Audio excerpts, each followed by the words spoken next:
Welcome to Seeker, a world that celebrates curiosity, science, and exploration.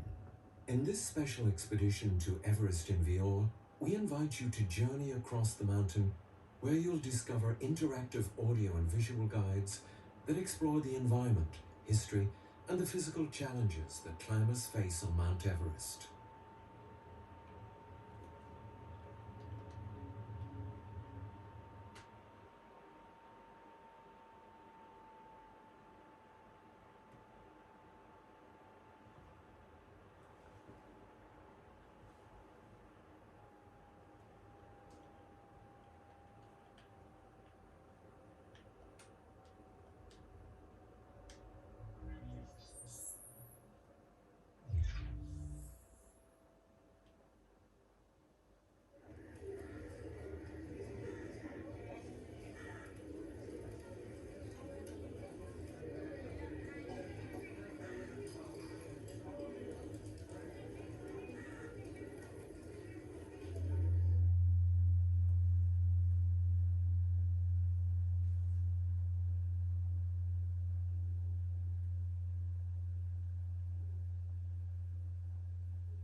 Spring is the primary climbing season on Everest. Each year at the end of March, hundreds of climbers and support staff erect a colorful tent city at Mount Everest's 5,300-meter base camp. They're home for the next 2 months. While conditions can change quickly, spring weather on the mountain offers a reliable break from the extremes that plague the peak during the rest of the year. Due to the mountain's near protrusion into the stratosphere, It takes a beating from hurricane-force winds for most of the year. In the spring, however, the jet stream moves north and the weather calms. The strong winds die down and temperatures rise. By mid-June, monsoon season is underway in Nepal, making conditions on the mountain inhospitable to climbing. Despite higher success rates in the spring, some alpinists do attempt the peak in the fall and winter off-season. In the autumn months, the days are shorter and colder, and the weather is more erratic, making attempts both more difficult and more dangerous. The fall season on Everest comes at the tail end of the monsoon season, when the mountain has the highest snow levels, thereby increasing the risk of avalanches. To date, only a handful of people have summited Everest during the autumn.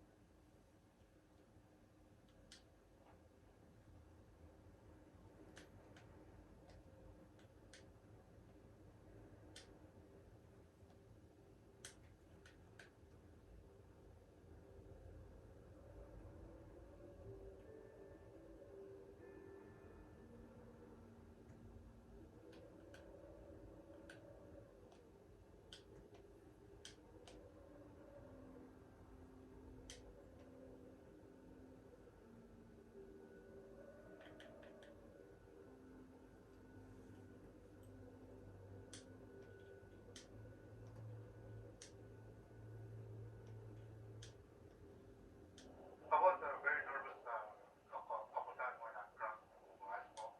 Very scary. I mean, even today I'm nervous when I cross the iceberg. We have a team of Sherpa called Everest Pollution Control, provide all of the ladders, technical equipment, and the iceberg operators. They walk in around during the season and they stay there in the season and clean all the ropes and nothing until Camp 2. Today we have ice boat number, which is basically aid us to setting the ladder. But quite early the education, the team has to set up. We carry the ladder and we throw the ladders over the crowd. Anchor one in and cross over the ladder and go other side of the ladder and cross anchoring. And then there will be a hand line, which basically helps you cross and then you can click onto the hand line if you fall. That will stop you go all the way to the ground. So on a vertical, one person has to use the two tools and climb up the big cliffs and then get up there. You will hand you with the rope, tie the ladder, pull the ladder in that ramp up. At the beginning, I mean, the crowd is pretty small, and as the season gets better, the open is bigger and bigger, and we tie more and more ladders. Sometimes we have to tie 6 to 12 ladders.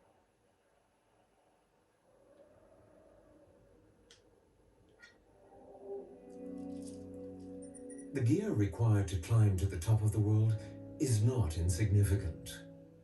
Climbers will need a 55-liter backpack, ice axe, steel 12-point crampons, harness, belay device and a center for moving along fixed ropes, carabiners and trekking poles. For apparel, climbers need high-altitude double boots, cam shoes, wool socks, top and bottom base layers, mid layers, soft shell layers, and waterproof hard shell layers. Either a one-piece expedition-grade down suit or a pants and jacket combo made for 8,000-meter peaks is mandatory. Liner gloves, soft shell gloves, insulator gloves, and expedition mittens are critical to keep hands warm. One will also need a helmet, ball cap, neoprene face mask, glacier goggles, ski goggles, headlamp, sleeping pad, and sleeping bag rated to -40 degrees. Then there are the miscellaneous personal items like food, a water bottle, mug, first aid kit, sunscreen, camera, and urination bottle for when you can't leave your tent. Bottled oxygen weighs about 2.5 kilos each, but climbers don't carry an entire supply at once, as high camps are established and stocked before a summit push is initiated. All that said, climbers can expect their packs to weigh anywhere between 9 and 14 kilos.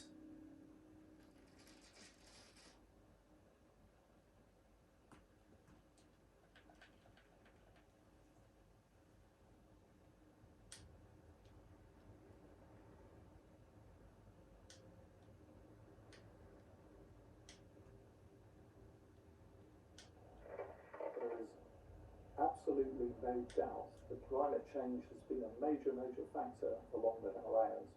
Anybody who's trekked up there has seen that all of these glaciers draining from the Himalayas are all retreating. The Khumbu Glacier has retreated something like 3 or 4 kilometers simply in the last 50 years.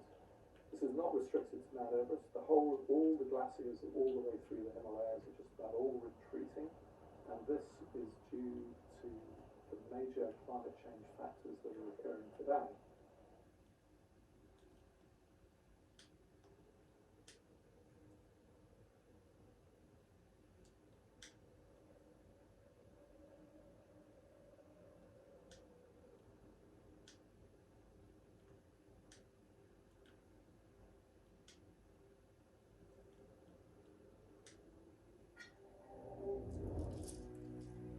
Based on fossil findings and rock formations, scientists have found that the Himalayan mountain range was formed as a result of continental drift, and the Indian plate collided with the Asian plate, closing the intervening Tethys Ocean roughly 50 million years ago.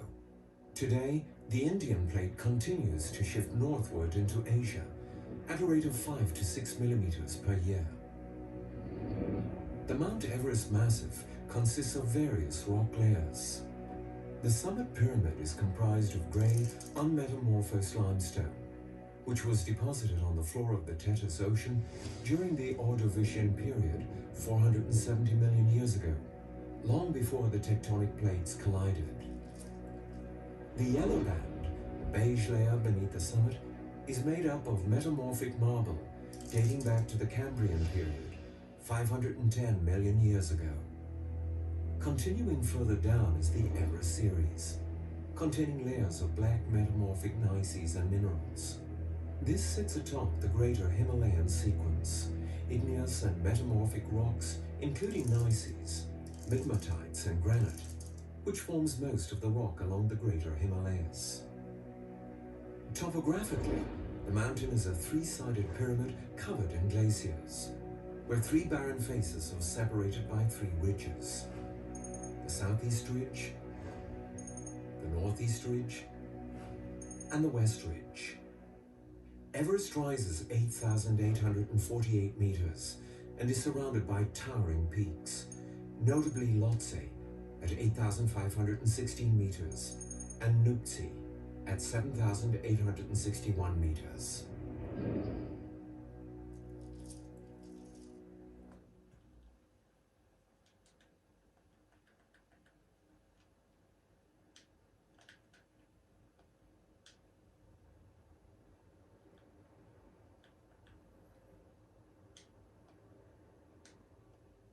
The first thing is the Sherpa has to carry all of the gear, rope, picket, grabbers, ice picker, all of this stuff to get into the camp two. Once they get to camp two, there's a group of Sherpa called fixing team. They will fix up to camp three. And once camp three is set up, camp three and four within like 2 to 3 days, they have it. All the team lead Sherpas and leaders and get together and we coordinate and want to put their out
The death zone is where the air no longer contains enough oxygen to support human life. At 8,000 meters, the body begins to deteriorate, and the risk of dying at the hand of high-altitude pulmonary edema or high-altitude cerebral edema increases exponentially. Here, humans take in only about 1/3 of the oxygen that's available at sea level. If the body is in a constant state of hypoxia, as it is in the death zone, it doesn't have the ability to recover. With a decreased amount of oxygen available, human tissue cannot repair. Red blood cells cannot deoxygenate, and the body cannot regenerate. Thus the importance of acclimatization rotations, returning to lower elevations so the body can recover, rest, and produce more red blood cells. The majority of climbers who lose their lives on Mount Everest do so in the death zone. Once climbers reach 8,000 meters, they'll be given an oxygen canister and mask, typically stored at Camp 3 by support teams, and proceed higher with the aid of supplemental oxygen. Using oxygen not only makes it easier to breathe, stay alert, and be mobile, but it also helps climbers keep warm. Before European alpinists Reinhold Messner and Peter Habeler successfully summited the mountain without oxygen in 1978, it was not only believed to be physically impossible to do so, but that death would be almost certain. Of the more than 4,400 people who have summited the peak, only 165 have summited Everest without using oxygen, 7 of them women.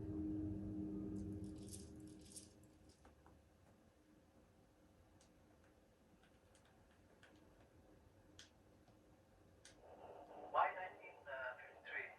That technology had been on Everest 6 times. And the previous year it had been on the Swiss just 300 feet from the top. And so at that time, he was perhaps the most experienced climber there was in the world to Everest like nobody else did. So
of the major factors on Everest today is the impact of humans.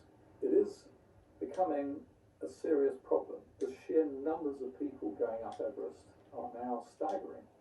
And there's pictures emerging now of queues of climbers going up to the South Col, hundreds strong, of this human ant chain going up. Most climbers use oxygen. That means taking up oxygen bottles there. The number of climbers every year is well over 200 or 300 camped at any one time on the mountain. So the amount of trash and rubbish generated by these groups is phenomenal, and really something must be done about it. You go 100 yards off the main trail in any direction, and there are magnificent mountains and valleys which you can have to yourself. So there is this incredible attraction of Everest, which is understandable, but having said that, there are lots of other regions in Nepal and along the Himalayas which are just as beautiful, just as spectacular, and without this enormous human encroachment.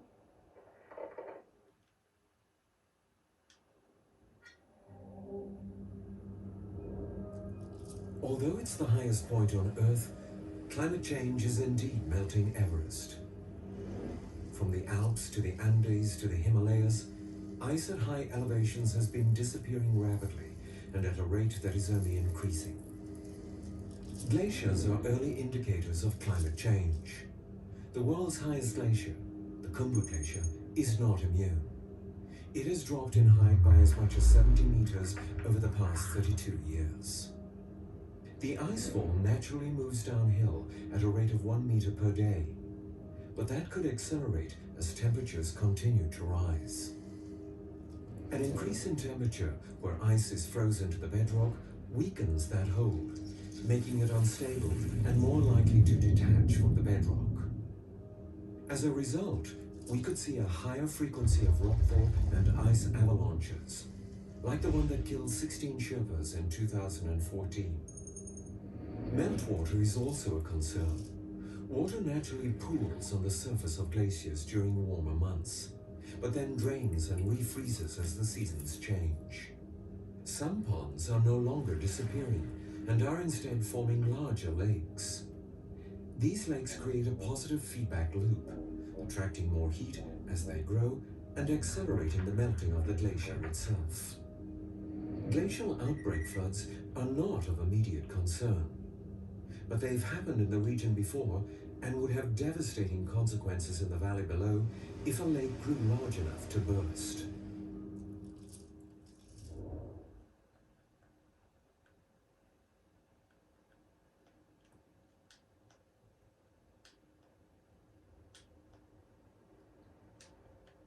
It was the 1st of May 1999 that I came across the frozen and desiccated body of George Mallory, just shy of 75 years when he disappeared. It was a very humbling moment. As climbers, we all base our experience on those that came before us, and we have a debt of gratitude to them for showing the way. It was at that moment that our lives became intertwined in some manner.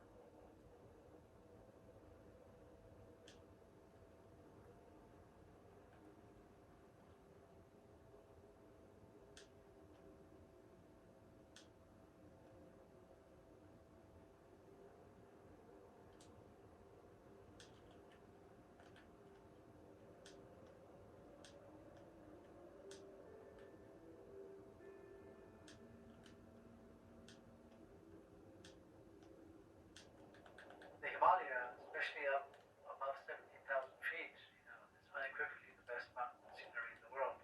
Mountains, mountain valleys, ridges are sacred places for Sherpas. Those are places where the gods live.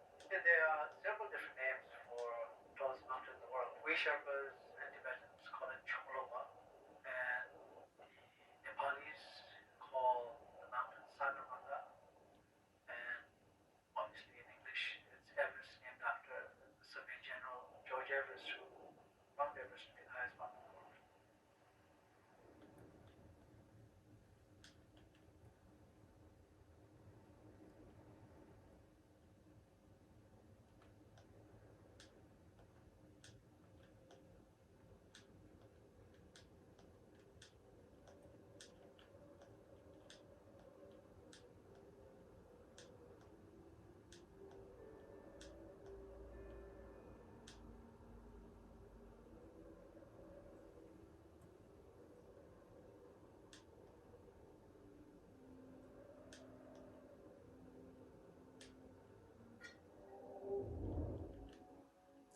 The human body is not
To prepare for Everest, what I did was carry a heavy backpack uphill. So I did that all winter long. The more I could suffer, the better I would be on the peak, because it's just about how much are you willing to suffer. What's your pain threshold?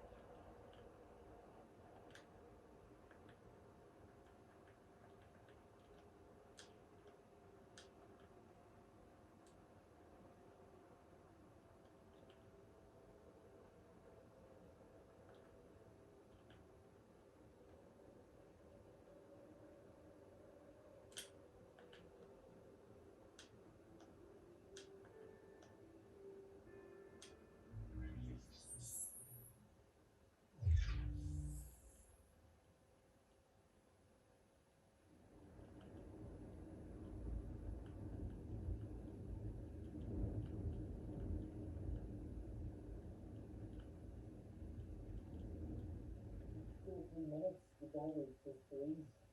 Then you have to stand clean inside of them, and that's where people will go, like they'll try and go like trying to clean with this. Yeah.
found source of income to supplement their work in the fields. Sherpas at the time did this without any training, but living at high altitude, they were very adaptable. Some 500 years ago, Sherpas migrated from eastern Tibet, which is where we originally, our ancestry is from. They migrated towards the west, and they slowly moved south across the water and settled on the slopes of Everest. And that's how Sherpas came to live. Sherpa does not mean porter. It's just a name that is commonly identified with these days. And the person who put the name Sherpa in our lexicon or in the dictionary was my father on Everest. And from the early 1900s, when people claimed to climb Everest, they found people who lived on the slopes of Everest, the Sherpas.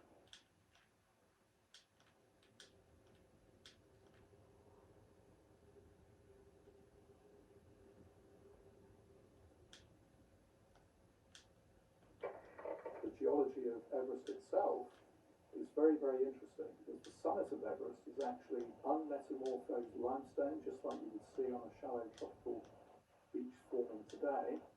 It still has within that limestone tiny little fossil fragments. These include crinoid ossicles. Crinoids are sea lilies that occur in shallow tropical oceans today. You can see them snorkeling around reefs in the Indian Ocean. And they're circular crystals of calcite, which are perfectly preserved within the limestones actually from the summit of Everest.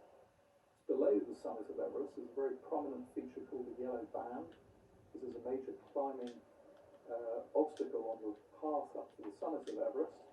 The Yellow Band is composed of Cambrian marble. It's most certainly a metamorphic rock, and it is separated from the summit limestones by a fault, a detachment.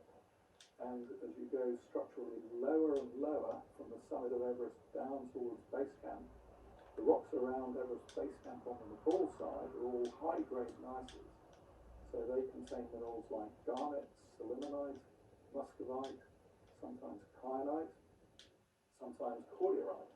And eventually, the end product of all this Himalayan metamorphism is you melt the whole rock to make a granite. And the cliffs above Everest base camp on the Nepal side are all made of this spectacular granite. It's full of red garnet, black tourmaline crystals, white muscovite mica, and they're called the famous Himalayan Buka granites.